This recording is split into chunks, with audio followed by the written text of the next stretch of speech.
Hey guys, ये technical analysis series का episode 8 है। इसमें हम लोग बात करने वाले हैं 3 वाइट सोल्जर और 3 ब्लैक क्रोस कैंडलस्टिक पैटर्न के बारे में। अगर पहले के वीडियोस आपने नहीं देखे हैं तो मैंने डिस्क्रिप्शन में लिंक प्रोवाइड किया हुआ है, आप वहां से देख सकते हैं।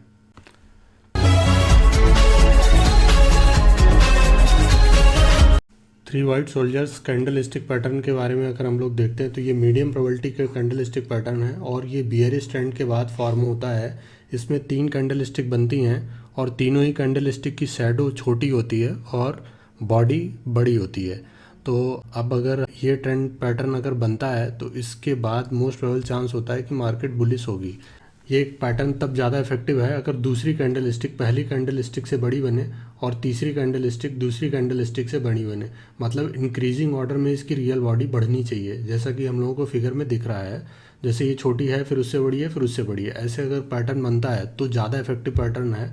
और इसको कन्फर्मेशन के लिए हमें फोर्थ कैंडलस्टिक का वेट करना चाहिए और जो कि बुलिश बने तो ही हमें ट्रेड आगे लेना चाहिए। अदरवाइज़ के केस में मे भी हो सकता है कि ये प्रॉफिट बुकिंग हुई हो और ये स्टॉक नीचे भी आ सकता है या मार्केट नीचे भी आ सकती है इस केस में। इसी तरीके से अगर हम लोग 3 ब्लैक क्रोस कैंडलस्टिक पैटर्न को देखते हैं तो ये बुलिश ट्रेंड के बाद बनता है और इसमें भी 3 कैंडलस्टिक बनती हैं, जिनमें से पहली कैंडलस्टिक अगर इफेक्टिवनेस को देखते हुए देखें तो पहली कैंडलस्टिक छोटी होनी चाहिए, फिर और बड़ी होनी चाहिए, फिर और बड़ी होनी चाहिए। हालांकि ऐसा इस फिगर में नहीं दिख रहा है लेकिन फिर भी ये इफेक्टिव है, लेकिन और इफेक्टिवनेस ज़्यादा चाहिए तो फिर होना तो यही चाहिए कि पहली छोटी, फिर दूसरी बड़ी, फिर तीसरी और बड़ी।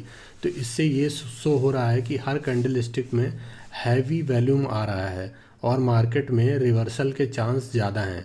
ऐसे के केस में हमें फोर्थ कैंडल का वेट करना चाहिए और हमें देखना चाहिए कि वो भी बियरिश कैंडलस्टिक बनानी चाहिए। और अगर बियरिश कैंडलस्टिक बनाती है तो देयर इज़ ए चांस कि मार्केट रिवर्स होने वाली है, बुलिश से बियरिश होने वाली है।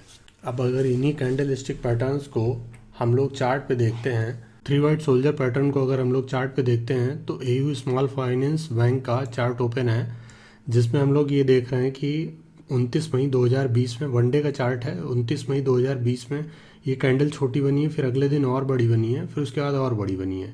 तो इससे ये डिसाइड होता है कि मार्केट में ये पैटर्न अभी यहाँ पे बॉटम पे बना हुआ है। एक तो ये रिवर्सल का सीन है और इसने प्रीवियस वाला जो इसका गिरने का ट्रेंड था इसको भी ब्रेकआउट यहाँ पे लगभग किया है, अगले दिन गैप अप भी की है। ये कन्फर्मेशन, फोर्थ कैंडल कन्फर्मेशन है और इसने यहीं पे इसके और इसके बीच में ये पैटर्न बनाया है।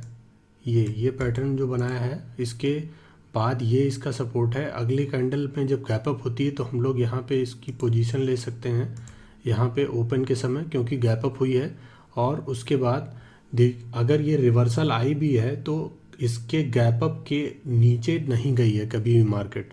तो इससे ये शो हो रहा है कि अब ये स्टॉक जो है ऊपर जाने वाला है, क्योंकि इसमें काफ़ी अच्छे कन्फर्मेशन देखने को मिले। एक तो ये बुलिश रिवर्सल का कैंडलस्टिक पैटर्न है और उसके बाद कन्फर्मेशन है और दोबारा जब रिवर्स भी आई है तो इसके ओपन के ऊपर ही मार्केट रही है।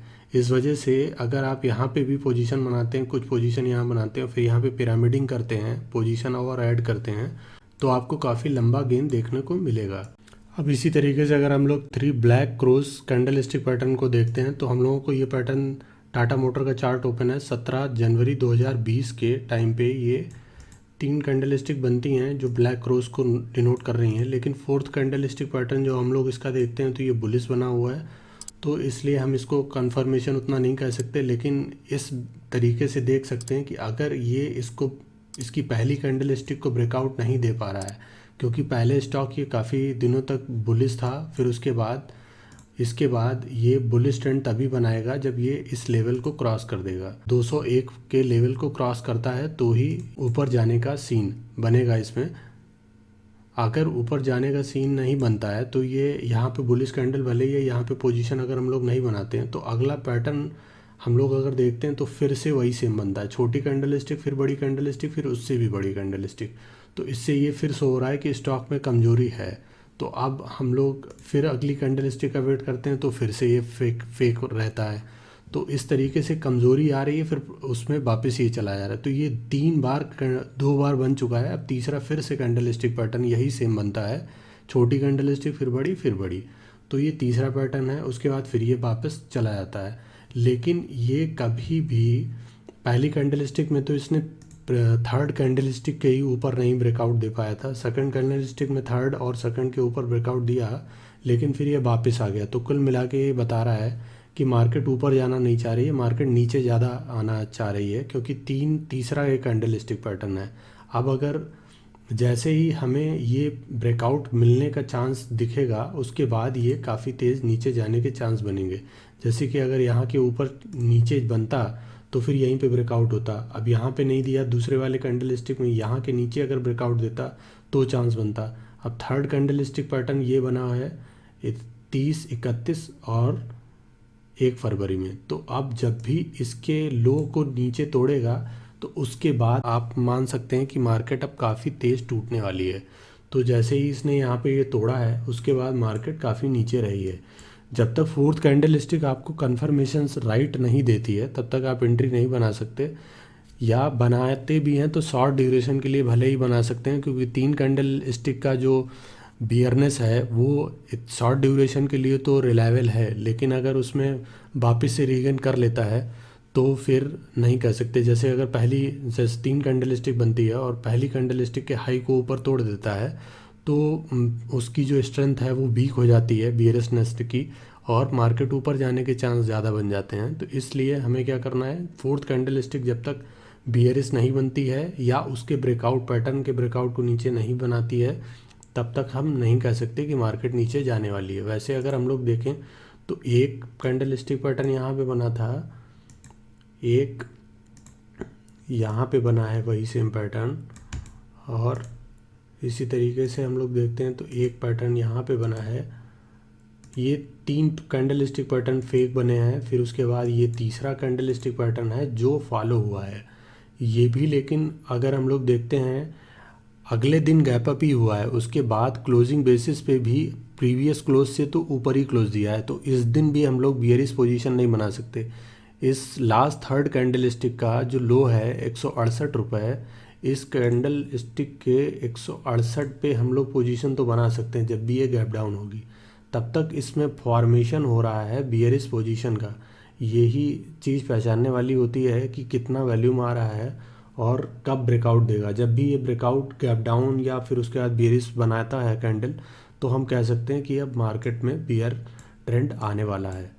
इसलिए हमेशा ही कंफर्मेशन अगर आपको नहीं सही मिलता है तो पोजीशन हैवी नहीं रखनी चाहिए, क्योंकि लॉस होने के चांस ज़्यादा बढ़ जाते हैं।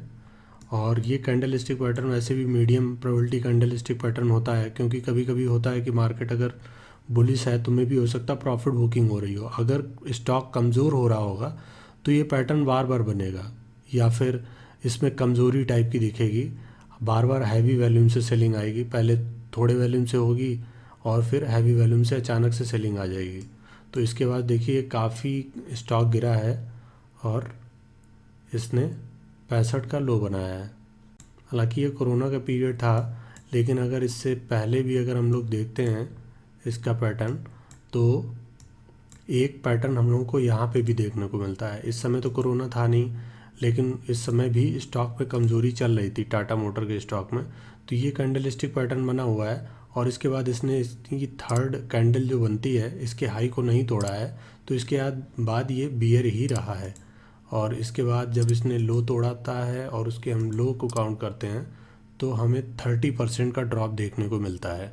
इसी के साथ ये वीडियो समाप्त होता है और अगले वीडियो में मिलते हैं नए कैंडलस्टिक पैटर्न के साथ। अगर आपने हमारे चैनल को सब्सक्राइब नहीं किया है तो सब्सक्राइब करें और बेल आइकन को दबाएं, ताकि सीरीज से रिलेटेड वीडियो की नोटिफिकेशन आपको मिलती रहे।